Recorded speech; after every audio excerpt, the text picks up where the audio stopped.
Hey everybody, it's Wednesday night, first day of summer, and I don't remember when the last Round the World update was, so we're going to go ahead and do one tonight, spur of the moment here. This is my 29 miscellaneous tank. I did do a water change on it this week. Nothing really else to speak of, except for, if you'll notice, the floating chunk of temple plant off to the left here. I cut that out of my gourami tank when I was doing some maintenance in there, which we'll get to in a minute. And I've been trying to keep it tucked in underneath of this white rock down here, and for some reason it keeps getting uprooted. Well, it's not rooted in, but it keeps getting knocked loose, I should say, and floating back up to the surface. So I don't know who's under there. Probably those loaches. I have 5 of those zebra loaches, or striated bodias, whatever you want to call them. And they, like all loaches, root and burrow and dig and get their noses down into all kind of little nooks and crannies. So it wouldn't surprise me if, with the, the plant tucked under the rock, for them to sort of wiggle their nose down under there to see what's going on, and if anything good's under there, and just simply knocking it loose. So I'm going to have to do something about getting that in there a little more securely so it stays in and actually gets rooted in. I have inert gravel. If you'll notice, you can even see a little bits of brightly colored, I'll call it gravel. This is one of my earliest tanks. That stuff's been in there since way back in the day when I first got started, almost, I guess, 5 years ago now. And I've never done well with plants in this tank. This one's kind of hanging on, but it's an Anubias, and the roots are hopefully going to be growing and attaching to that piece of wood here pretty soon, and the rock. I have it pinched between the two of them. That moss ball has been in here for at least a couple of years now, maybe longer. I have no idea how long that's been in there. That might be the original moss ball that I put in the tank. I don't remember adding any, but I did put one in when I first set this tank up. And other than that, you can see how sort of pathetic the plants down the bottom look. Even the Java that I've got tucked in between the rocks doesn't do very well in this tank. It's got really poor lighting and everything else. I guess technically it counts as a planted tank, and of course I do have the floating water sprite in it. But we'll see how that temple plant goes. I've tried it before. It never really seems to do very well, but we'll give it a shot again and see what happens. So that's my 29 miscellaneous. My gourami tank here, I recently put some female guppies in a few of my tanks. Speaking of the devil, she's right there front and center. And she started sprouting babies everywhere, and that can go on pretty much for the rest of her life as far as I understand it. If she's got impregnated at one point, she can pretty much, keep using that store of sperm for the rest of her life and sending out new offspring whenever she feels she's ready. And I just had another batch recently where I was infested with guppy babies again. So I took the sharks that I had bought, the bala sharks that were in quarantine, and I put them in this tank a little prematurely. This is the tank I intended them for, but I didn't really expect to pull them out of quarantine after a mere 10 days. So I am kind of keeping a close eye on all the animals in this tank to make sure I don't see any outbreak of ick or anything else unusual. My gold gourami is still alive. She's still floating in there somewhere. She's probably in the top right hand corner. I'm not really going to go looking close for her. She's not really pleasant to look at, and I don't want to disturb her and get her all freaked out. That's even less pleasant to look at, watching her in distress. She's still got her swim bladder issues. She's still floating like a cork, but she's still hanging on. So other than that, I did a water change on this tank. I trimmed a few of the plants, nothing really major to speak of. I already mentioned I took one of the pieces of temple plant that I cut out of here and I put it in the 29 miscellaneous. I did get 2 little video clips this week where we were able to get glimpses of my red tail loach, or the green loach, or blue loach I think is what it's called. I bought it under the name red tail loach. That's another fish that I would never buy again. I've got quite a few fish that I would never buy again on the list. Maybe one day I'll shoot a video about fish that I've bought that I really wouldn't recommend buying again. Anyway, that's really all that's going on that I can think of here in the gourami tank. So let's move on, because we got a lot of ground to cover this week, I think. My angelfish tank, I don't think I've got anything going on in this tank since the last time we shot video of it. I have added the 5 hatchet fish. I'm still waiting for more to come in, and when I get more in, I'm going to go ahead and get some, put them in quarantine, and hopefully get that school bolstered up to maybe 8 or 10. maybe 12 even. They don't take up a lot of space in the tank. They stay pretty tight up on the top there. The silver hatchetfish tend to swim down into the water column a little more than the other ones. I had marbled hatchetfish for a while, which never seemed to do well in my water for some reason. The marble hatchetfish are gorgeous, absolutely stunning, but they float at the surface like corks, and they never leave the surface unless they're really, really stressed out. So keep that in mind. If you do get the marbled hatchetfish, you almost have to bend down and look up to see them. They will not leave the surface of your tank, whereas these silver hatchetfish, which actually gets considerably larger than the marbles as well, these will come down into the water column a little more. You can kind of see how they're 3, 4, 5 inches from the top already. You don't really see that with the marbles. They stay right at the surface all the time. So I did have my disaster. I think that was a while ago, long enough ago now that it's not news. We don't need to talk about that anymore. The one change I will say that I've noticed since the disaster is I see far, far less of my Chinese algae eater back there. Not that that's any great loss. Not exactly the most pretty fish you're going to see.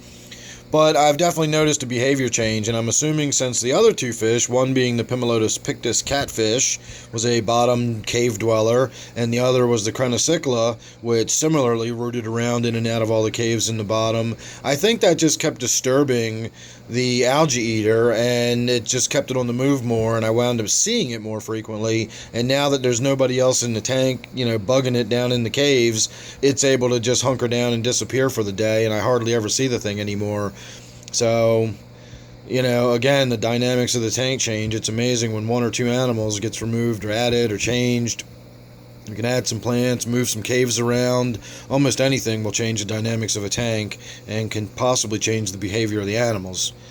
So nothing else really going on in the angelfish tank that I can think of. I did a fairly sizable water change here on the Black Ghost Knifefish tank. I got in there and pulled a bunch of the green slime cyanobacteria out, or whatever that stuff is. It's like a mix between it. I've got the algae, the maidenhair algae, and the green, blue-green cyanobacteria.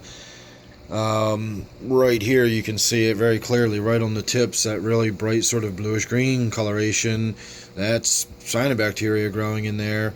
And then, of course, you can see it on the tips of all of the stuff, and then the long flowing strands. That's mixed in with the maidenhair algae.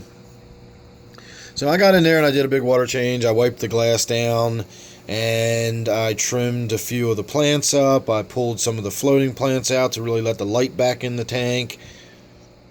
And I think that's about it. I have seen the Black Ghost Knifefish recently, so I know it's still alive, but that's about all I can say for that. It is just another really reclusive fish. Honestly, that's another one I wouldn't buy again. They're awesome fish. They really are fascinating fish, and if you've got one that's outgoing, fantastic. I didn't. I got one that is super reclusive and I never see it, and it's just a big bio load for nothing, really. Again, really, really neat for the moment or two I see it every couple of months, but, all in all, I'd have to say I'll pass on the next one. I'll just kind of skip over that one. My native tank, I got a bunch of stuff going on in here, and I'm not even sure what has been done since the last time I shot a video. I did shoot a video about a week ago.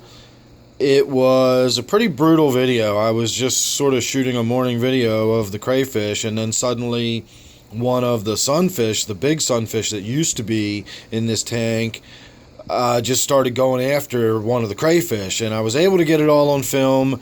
A lot of people were bothered by it. A few people were upset. I lost quite a few subscribers over it. But, I've been saying that all along, that this is a brutal tank. I'm not doing this stuff deliberately just for the brutality, but it was something I was able to catch on video, and that's natural behavior that I'd never seen before. So I found it fascinating. I did remove the sunfish, however, later, because I don't want to see, I don't want that kind of aggression in the tank. The sunfish was just going to start destroying stuff if I didn't get it out of there. I'm also beginning to see some pretty serious aggression coming out of this Mayan cichlid, so I think it's going to be about time for him to go too. He's really cool. I love his colors, the way they're starting to come in, but getting a little too aggressive for me. I'm down to 2 golden shiners. I did find the remains of one in the tank. Not sure who killed it, but someone killed one of them, and they were just going to town on it. The Mayan cichlid was eating it. The crayfish was eating it. A lot of the shiners and minnows in there were, diving down and feeding off of the carcass that was in there. So there's some more aggression going on, and if you even look at the minnow, I mean, that's the golden shiner right there. Look how banged up and scratched and scraped their scales are. They're taking a beating from somebody, and I haven't figured it out yet. I haven't seen who's doing it. I'm assuming it's that guy. Really cool fish, but I really think he's starting to get aggressive. The tilapia is getting big, but no signs really of aggression yet. And I really like this tilapia. It's a shame it's going to get so big. I really think I would like to keep it, but we'll see. I'll keep it as long as I can. That one I think is going to have to go here pretty soon, though. This Mayan cichlid getting really, really mean and aggressive, and I think that's where my problems are coming from. Oh, other than that, I can't really think of anything update-wise to talk about with this tank. My little warmouth down here is just getting fat and big and always grabs huge pieces of food whenever I feed the tank, so good for him. I'm really happy about that. This fish is definitely staying in the tank.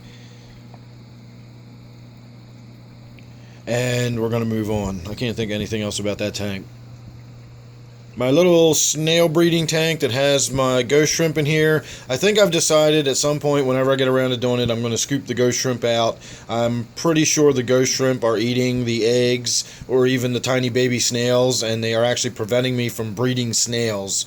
So when you're having trouble breeding snails in a tank that all you do is throw food in it all day for snails to eat, something's going on. So we're going to go ahead and pull the shrimp out of there at some point. Probably go ahead and throw them in my brackish tank and let Butterbean either make friends with them or make lunch out of them. But that's what's going to happen to those. Otherwise, it's just a snail tank, nothing to really talk about. My gudgeon and T-bar tank, I got in there and did do a water change finally. I tucked a lot of the plants back in. I had so much java in there that I actually had to remove some of it and get rid of it, but I tucked a lot of it back in underneath the edges of the rocks. You can see that bunch right there is a pretty huge wad. I don't know if I'm going to regret putting it right up against the glass like that. What I'm hoping is it'll grow away from it once it's been in there for a little while. But we'll have to wait and see how that turns out. And hopefully some of this stuff will stay tucked under the rocks long enough to start attaching and rooting, and then I won't have to worry about them getting knocked loose again. I got in there with both hands this time and really positioned the rocks on top of them, so I may have actually put too much pressure right on the rhizome directly itself, and that may cause issues down the road. We'll have to wait and see. But I did get in there and do a little bit of work on this tank and got everything all sort of rearranged. I am also considering pulling these rainbow fish out of this tank and putting them in my gourami tank. I'm getting a lot of aggression between the T-bar and the gudgeon, and I'm pretty sure it's the T-bar is the one that's instigating it, so we might have to start thinking about the possibility of making some sort of arrangements with moving the T-bar somewhere. I don't know. Again, I'm kind of considering what might have to happen with this tank. So you're already getting a little bit of the aggression here, and if we look closely at the gudgeon, you can see marks on his side. I see almost every day I see different marks and scratches and scrapes on him, and I'm sure it's coming from this T-bar. So we'll have to wait and see. I'm not really sure what I'm going to do with this and how I'm going to separate who out of what, and so on and so forth. But some changes are probably going to be coming to this tank here. It's a shame cichlids are so damn aggressive, because they are just such beautiful fish and such interesting behavior. They're very intelligent, but man, they're aggressive. Even this little T-bar that's only about 3.5 inches long is just terrorizing a tank, and he doesn't even have any babies to defend or a mate to defend or anything. He's just aggressive like that. And, T-bars are said to be on the fairly low end scale of aggression when it comes to South American cichlids. Or I believe T-bars are Central American cichlids. I'm not positive about that, but I'm pretty sure it's a Sagica species, and I believe they are Central American, not South American. Anyway, stay tuned for that. Make sure you're subscribed. And then whatever I do with this tank, you'll get updated on it as we go along. My 125, the only thing I can think of that happened that is different in this tank is that my buddy next door had a male and a female Congo Tetra in his tank, and they were alone. And he figured they would be better off in my tank in a school rather than alone in his tank. So he did give me one of his male and one of his female Congo Tetras, his only remaining ones. And so I was able to boost my school up a little bit from that. It was pretty interesting because the next morning I came down concerned that maybe my water being so very different than my neighbor's water, believe it or not. He has a well that's, I don't know, a few hundred yards away from my well. Actually, not even that, a few hundred feet away from my well. And his water is completely different than my water. And I was afraid that maybe the Congos would not adjust well to my water overnight. And when I came down the following morning, it turns out that not only were all the Congos still alive, but they were in there spawning. And that's always a sight to behold because they are absolutely beautiful and their colors get really brightened up and the males are flashing and darting and dashing and displaying everywhere, and it's really fun to watch. It's really, really pretty to watch the Congos in there doing their thing. So I guess, having a little bit of new blood in the tank got everybody feeling feisty, and we got a little bit of video of that. Other than that, I really can't think of anything to talk about with this particular tank. You can see the glass is still all algaed up and everything, so I haven't gotten in here and done any work on it in quite a while. So maybe pretty soon we'll be doing a before and after video of my 125 here, and we'll get some video of that. My Brackish tank, nothing at all really going on in here that I can think of. Did add a guppy, but I don't know how long ago, and I don't know if I've gotten that on video since. I did put 2 of them in here originally, and then after about a week there was only 1, so I pulled another one out of the quarantine tank down below me and put a second one in here. So I now have 2 little Endler's guppies in here, along with my 4 remaining bumblebee catfish, bumblebee gobies. And then of course I've got my world famous, now he's world famous anyway, Butterbean, my figure 8 puffer. And other than that, nothing to speak of. I haven't even done a water change on this tank this week. It is due, so once again, make sure you're subscribed, and whenever I get around to doing some more video on this tank, I will. You can see the glass has the brown diatom algae growing all over it, so that gives you an idea how long it's been since I've been in there doing any serious maintenance on this tank. My quarantine tank, I am excited to say, no longer has the bala sharks in it, but it does have a stunningly gorgeous male opaline gourami. This fish was so beautiful. His colors have toned way down since he's gotten here and settled in. Gouramis do not wash out when they get stressed out. They darken up when they get stressed out. So I knew when I bought him that the colors we were seeing were his stress colors. He was really, really dark and beautiful, but they can only darken up where their markings are. So by seeing him dark like that, I was able to determine what his markings and patternings were, and I realized what a stunning, beautiful fish it is, and I just had to bring it home. So despite the fact that I was not planning on buying a gourami, I now have another gourami, and in this case it's a male opaline gourami, so we're going to have to wait and see how that pans out. I do have a home for it. I do know where it's going to go, but that is going to be something we're going to wait and see. I'm going to leave that as a surprise for later. I also bought 5 neons to go in my living room tank upstairs. I've got 1 or 2 neons in there, and they could probably use some company. So the following morning I did find a dead neon. Not unusual to bring neons home from the pet store and have 1 or 2 die overnight. So down to 5 neons, and I've still got a few little guppies swimming around in there, and we'll see how they turn out. And finally, we get to my Red Clawed Crab tank. I believe this has been done since my last Round the World update, and that was when I got in there and fiddled around with the waterfall. I changed it over. I used different rocks. Made sure the water looked different. Wow, I just realized how many guppies are swimming around in this tank. Those were all a bunch of babies a little while ago. So maybe I'm going to need to get in there and start sorting some females out, or I'm going to have another guppy epidemic. That is quite a lot of guppies. I should probably start calling this my guppy tank rather than my red clawed crab tank. Anyway, I did get in there. I shot some video about the waterfall. I made some changes to it, and we did a little tinkering this way, a little tinkering that way, and looked at a few different ways we could make the water splash and, you know, to change the sound up a little and so on and so forth. I shot a video about it. I'll go ahead and attach a card, and if you're interested in watching that, it's a video pretty much all about the waterfall and the few little odds and ends changes I made. Other than that, not a lot going on. I really need to get in there and do a water change. You can see how sort of cloudy and dirty and tannin stained the water is, and just how damn many guppies I have in there. Look at them all. I haven't been spending a lot of time in here now that it's summertime and I've been out and about and doing stuff, and I just had not realized that I have so many guppies in here. I knew I had a lot in here. It's just now that they're all growing up. They grow up so fast.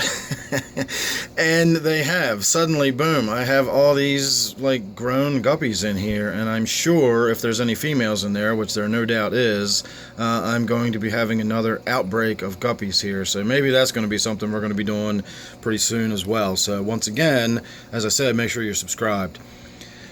All right. There we go. All the way around the world, back to where we started. Don't forget, this is my 29-gallon miscellaneous tank. Thanks for watching. Hope you enjoyed. See you real soon in the next one.